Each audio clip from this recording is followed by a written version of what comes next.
Hello students, BA first year के general psychology में आज हम यूनिट 3 से नेचर ऑफ मेमोरी या स्मृति के स्वरूप के टॉपिक का अध्ययन करने जा रहे हैं। विद्यार्थियों, पिछले अध्याय में हमने रिमेम्बरिंग या मेमोरी या स्मृति की डेफिनेशन या परिभाषा और उसके अर्थ का अध्ययन किया था। आज हम स्मृति के स्वरूप के बारे में विवेचना करेंगे। विद्यार्थियों, स्मृति एक संज्ञानात्मक तंत्र है, एक कॉग्निटिव प्रोसेस है। और इसे कॉग्निटिव प्रोसेस या तंत्र इसलिए कहते हैं क्योंकि स्मृति से संबंधित जो भी क्रियाएं होती है वह सभी मस्तिष्क में होती हैं, इसलिए इसे हम संज्ञानात्मक तंत्र कहते हैं। तो स्मृति एक संज्ञानात्मक तंत्र है जिसके सहारे व्यक्ति सूचनाओं को संचित करता है तथा उसका पुनः स्मरण या पुनः प्राप्ति करता है।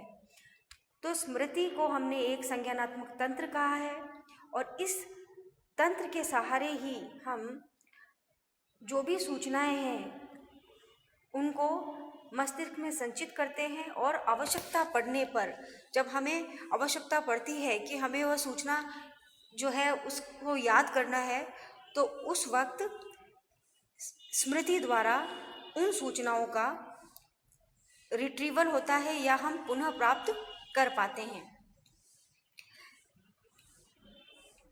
स्मृति द्वारा व्यक्ति यह जान पाता है कि वह कहाँ है, वह कौन है और कब सुबह शाम आदि होते हैं, या उसने कौन कौन सी स्टडीज़ की हैं, या उसने क्या क्या चीज़ें अपने जीवन में सीखी है। इन सभी चीज़ों का संचयन और पुनः प्राप्ति स्मृति के द्वारा ही होती है। लेफ्टन ने 1991 में स्मृति को परिभाषित करते हुए कहा कि स्मृति गत सीखी गई सूचनाओं,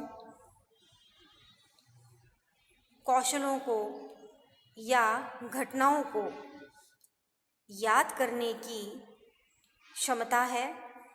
स्मृति एक संचयन तंत्र भी होता है जो गत सीखी गई सूचनाओं को धारण करने तथा उनकी पुनः प्राप्ति करने की अनुमति देता है। तो लेफ्टन ने भी यही बताया कि जो हमने सूचनाएं, कौशल या स्किल्स या घटनाएं सीख ली हैं, उनको याद करने की जो क्षमता है उसे हम स्मृति कहते हैं। और स्मृति जो है वह एक संचयन तंत्र है क्योंकि इसके द्वारा ही जो सूचनाएं हैं वह स्टोर करते हैं हम अपने ब्रेन में या धारण करते हैं, और इसी के द्वारा हमें उन सूचनाओं की पुनः प्राप्ति या रिट्राइवल होता है। तो इस परिभाषा से स्मृति के स्वरूप में कुछ तथ्य जो हैं वह स्पष्ट होते हैं, जिनमें से पहला तथ्य है स्मृति एक क्षमता या एबिलिटी है और इसका स्वरूप कैसा है? संज्ञानात्मक, कॉग्निटिव स्वरूप है। मैं बता चुकी हूँ आपको कि मेमोरी जो है वे व्यक्ति की एक एबिलिटी है, एक क्षमता है, और वह क्या है? कॉग्निटिव है।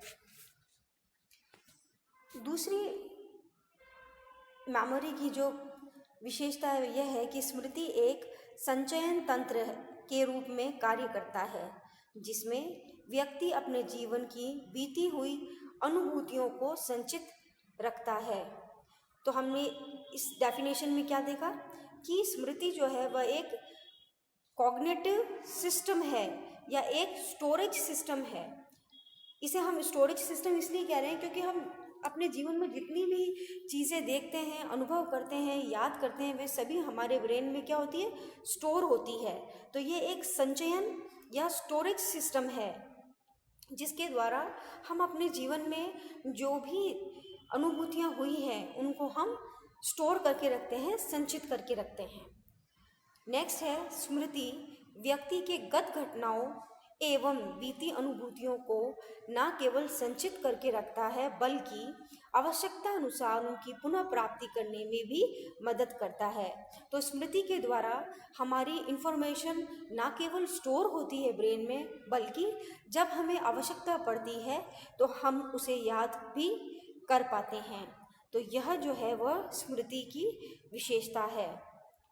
स्मृति के स्वरूप को हम एक उदाहरण द्वारा भी समझ सकते हैं। जैसे मान लिया जाए कि 10 दिन पहले एक छात्र ने भारत के 20 शहरों के नाम की एक सूची याद की। आज उससे शिक्षक उन शहरों के नाम को बताने के लिए कह रहा है। संभव है कि छात्र आज सभी 20 नामों का सही रिकॉल या प्रत्यावाहन कर दे या मात्र कुछ नामों का ही प्रत्यावाहन कर पाए। मतलब कि वो पूरे 20 का ना करके हो सकता है कुछ का ही रिकॉल कर पाए।